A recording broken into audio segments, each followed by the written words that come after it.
영생의 길 생명의 말씀. 용이 여자에게 분노하여 돌아가서 요한계시록 12장 17절. 용이 사탄마귀임을 우리는 너무도 잘 알고 있습니다. 그러면 여자는 누구일까요? 여자의 남은 자손이라 함이 여자는 예수 그리스도임을 알 수 있습니다.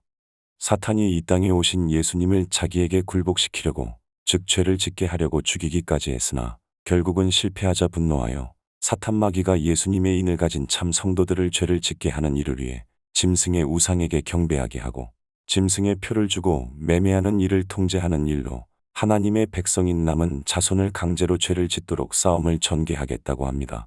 요한계시록 13장 참조.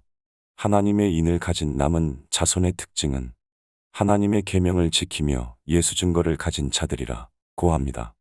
예수의 증거는 행위가 아닌 믿음으로 성령을 받은 사람들을 말하며, 하나님의 계명은 사랑으로 십계명을 포함하여 모든 하나님의 말씀에 순종하도록 성령께서 지키도록 이끄셔서 이루어 주신 사람들입니다.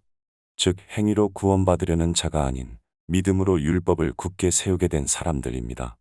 이들을 사탄마귀가 범죄하게 강요하며 죽이려 함은 이들 역시 예수님처럼 죄를 안 짓기에 죽이려 하는 것입니다. 왜냐하면 사탄이 예수님을 범죄하게 하려는 목적은 인류를 구원하는 일을 실패하게 하려는 목적이었으며, 오늘날 남은 무리를 범죄하게 하고 죽이려 함 역시 예수님의 구원에 참여한 사람들도 예수님처럼 죄를 안 짓는 하나님의 아들들이 나타남은 인류가 예수님에 의하여 범죄 전의 상태로 온전히 회복될 수 있음을 온 우주에 보여주게 되기 때문에, 이들을 제거하지 않으면 인류의 구원을 그가 무산시킬 마지막 기회를 놓치게 되기 때문입니다.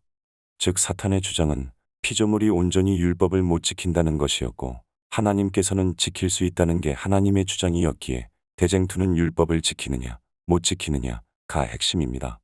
예수님께서 그래서 죄를 지으면 안 되었고, 또 예수님을 믿는 인류도 그 증거가 필요했는데 14만 4천이 믿음으로 그 뜻을 이루므로 참으로 믿었던 모두가 구원을 받기에 합당하게 되는 것입니다. 그래서 14만 4천을 처음 익은 열매 요한계시록 14장 4절라고 소개합니다. 즉 싹으로 이삭으로가 아닌 익은 열매로서 온전하여진 성도들로, 즉 완전하게 회복된 죄를 안 짓는 상태를 말하고 있는 것입니다. 그 입에는 거짓말이 없고 흠이 없는 자 요한계시록 14장 5절라고 다른 표현으로 또 소개합니다. 이들 때문에 싹으로 죽고 이삭으로 죽었던 모두도 함께 구원됨은 그들도 계속 죽지 않고 살았다면 익은 열매가 될 수 있다는 보증이 되기에 이들 모두도 함께 구원에 참여하는 것입니다. 사탄이 왜 분노하여 무엇 때문에 남은 자손과 싸우려는지 분별이 되시나요? 알자. 힘써. 여호와를 알자. 샬롬.